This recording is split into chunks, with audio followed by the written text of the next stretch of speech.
At the king's command, runners were sent throughout Israel and Judah.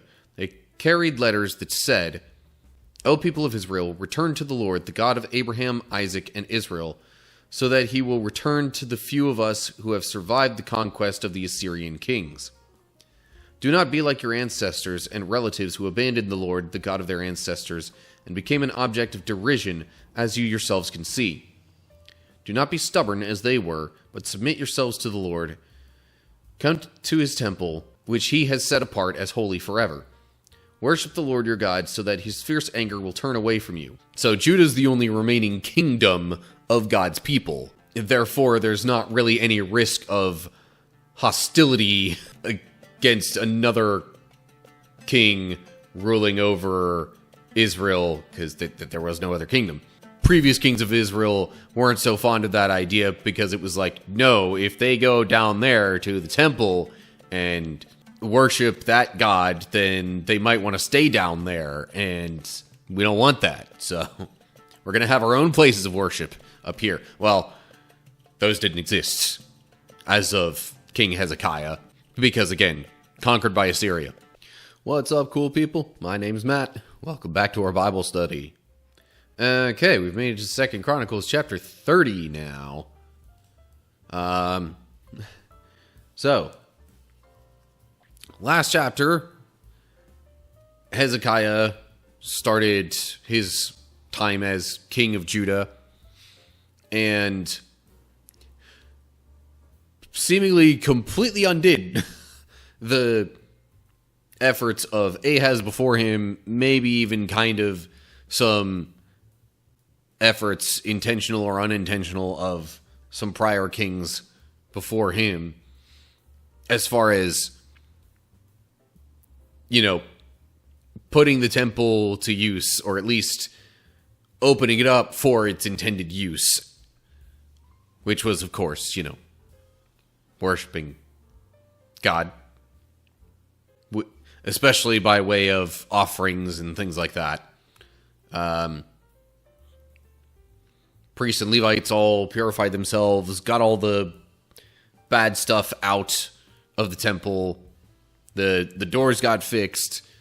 They purified stuff in the temple then, and made a bunch of offerings, and it was kind of officially rededicated for its primary purpose. Reopened for that. And Hezekiah, perhaps in part because of that, and more things we'll read about, is the first king in a while that it said followed the example of King David, who was like, only the second king God's people ever really had, but arguably the best. Almost definitely the most dedicated to God. So, here we go, 2 Chronicles chapter 30. King Hezekiah sent word to all Israel and Judah, and he wrote letters of invitation to the people of Ephraim and Manasseh. He asked everyone to come to the temple of the Lord at Jerusalem to celebrate the Passover of the Lord, the God of Israel. The king, his officials, and all the community of Jerusalem decided to celebrate Passover a month later than usual. They were unable to celebrate it at the prescribed time because not enough priests could be purified by then, and the people had not yet assembled at Jerusalem. Alright, so note there where it says a month later than usual. Hebrew says in the second month. Passover was normally observed in the first month of the ancient Hebrew lunar calendar. Well, I mean, that was when they were still, preparing the temple. So, of course they weren't going to get Passover celebrated in the first month. But better late than never, I guess, is the idea. Maybe we'll read more about that in upcoming verses.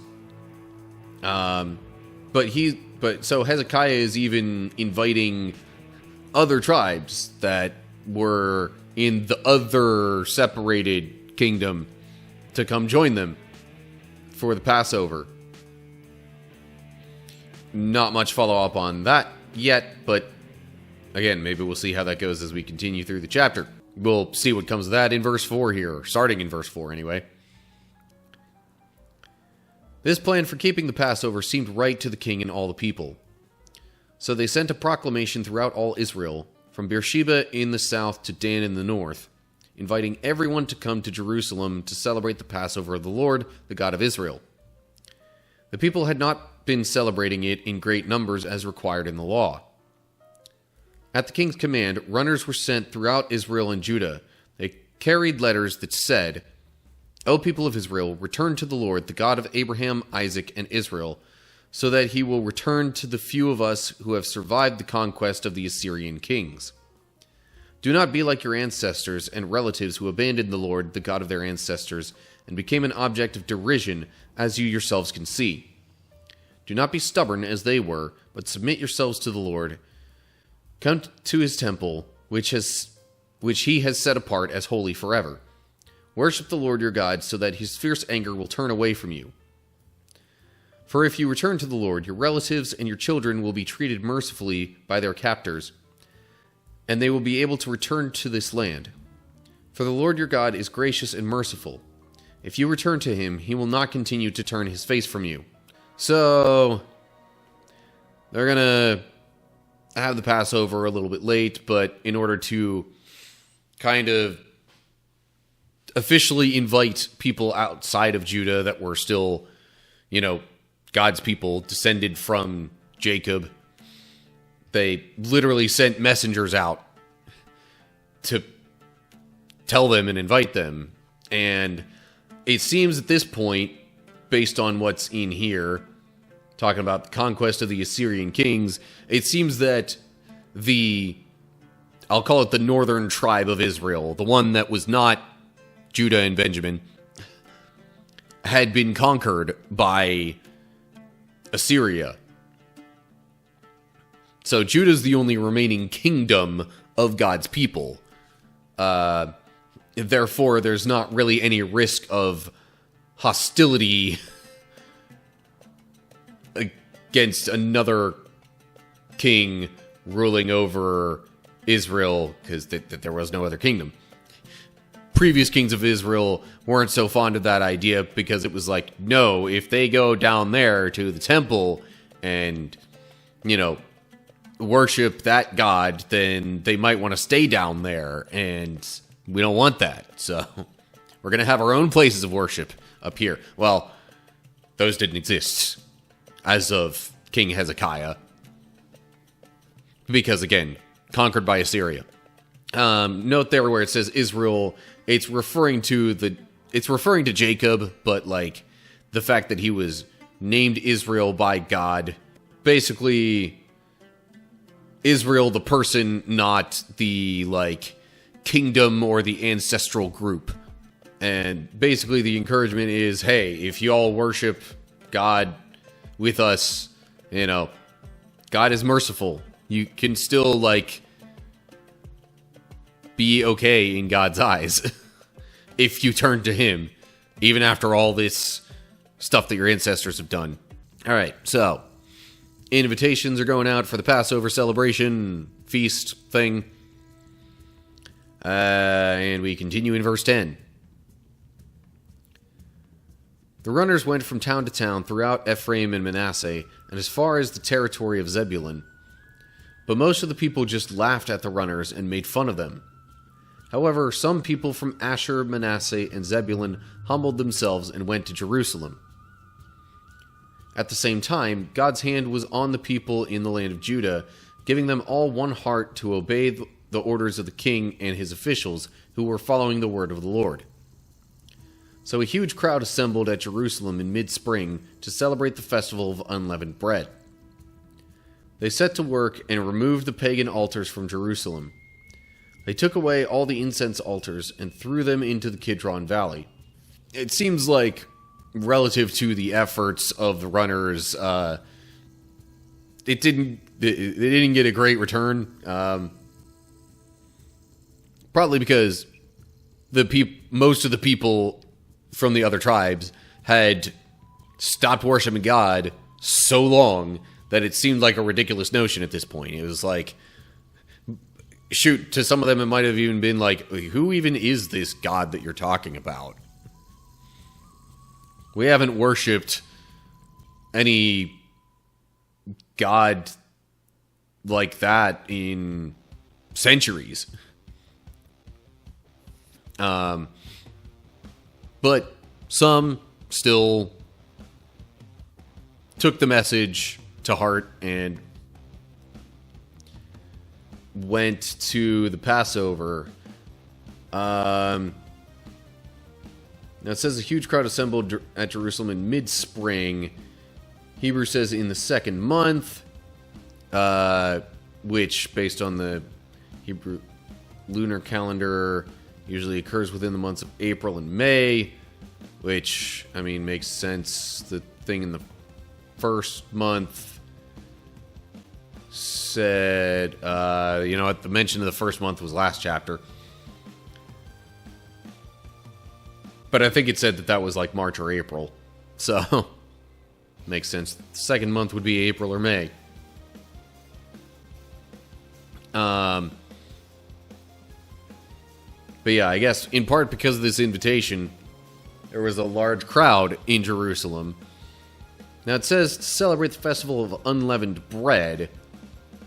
I guess that was the Passover in a way, because they had to have unleavened bread at the original time of the Passover when they were leaving Egypt, because they had to be ready to go whenever God told them. So, I guess as they're there, this isn't a prescribed part of the celebration, but or the festival, but because they were there to worship the Lord their God, I assume that's part of why they took away all these incense altars. Because, yes, there were places for burning incense within the temple, but there wasn't really any other places that it was prescribed to burn incense in God's commands. Definitely not what you would call an incense altar elsewhere, to my memory. To my recollection. I don't know. Wording. So that means it was probably for some other purpose that wasn't worshiping God, and so they got rid of it. Or got rid of them. Okay. Anyway, verse 15. On the 14th day of the second month, 1 month later than usual, the people slaughtered the Passover lamb. This shamed the priests and Levites, so they purified themselves and brought burnt offerings to the temple of the Lord. Then they took their places at the temple as prescribed in the law of Moses, the man of God. The Levites brought the sacrificial blood to the priests, who then sprinkled it on the altar. Since many of the people had not purified themselves, the Levites had to slaughter their Passover lamb for them to set them apart for the Lord. Most of those who came from Ephraim, Manasseh, Issachar, and Zebulun had not purified themselves. But King Hezekiah prayed for them, and they were allowed to eat the Passover meal anyway, even though this was contrary to the requirements of the law. For Hezekiah said, "May the Lord, who is good, pardon those who decide to follow the Lord, the God of their ancestors, even though they are not properly cleansed for the ceremony." And the Lord listened to Hezekiah's prayer and healed the people. I guess it makes sense that the other people would not have... the other people in particular would not have purified themselves. They hadn't been worshiping the Lord in a long time, if ever, for these specific people. And it was like, even if they had been worshiping God, generally speaking, how likely was it that they would be familiar with the requirements for the offerings? Especially the, cleanliness requirements.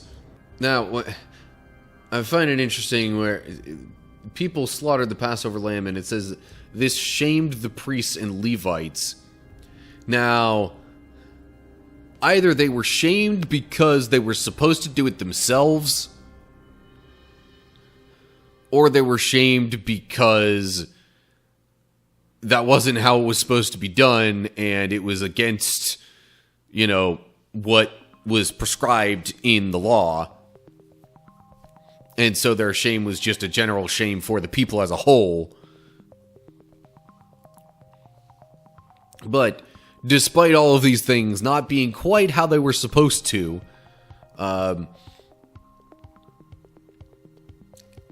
Hezekiah prayed to God about it, and it seems like it was all okay, which honestly is a great mindset to have around that on Hezekiah's part. Because it's like, all right, look, God, I know this isn't perfect, but, can you forgive us this time? We're just kind of getting back into this. A bunch of these people haven't even worshipped you their ancestors haven't worshipped you for centuries. They're trying, so can we still do this, God, please? Okay, quick note before I move on, where it mentions a month later than usual. Hebrew says on the 14th day of the second month. Passover normally began on the 14th day of the first month, so exactly 1 month later than usual. It previously kind of said that it was going to be a month later. It just wasn't that to the day specific earlier. Okay, so, verse 21. So the people of Israel who were present in Jerusalem joyously celebrated the festival of unleavened bread for 7 days. Each day the Levites and priests sang to the Lord, accompanied by loud instruments. Hezekiah encouraged all the Levites regarding the skill they displayed as they served the Lord. The celebration continued for 7 days. Peace offerings were sacrificed, and the people gave thanks to the Lord, the God of their ancestors. The entire assembly then decided to continue the festival another 7 days, so they celebrated joyfully for another week. King Hezekiah gave the people 1,000 bulls and 7,000 sheep and goats for offerings, and the officials donated 1,000 bulls and 10,000 sheep and goats. Meanwhile, many more priests purified themselves. The entire assembly of Judah rejoiced, including the priests, the Levites, all who came from the land of Israel, foreigners who came to the festival, and all those who lived in Judah. There was great joy in the city, for Jerusalem had not seen a celebration like this one since the days of Solomon, King David's son.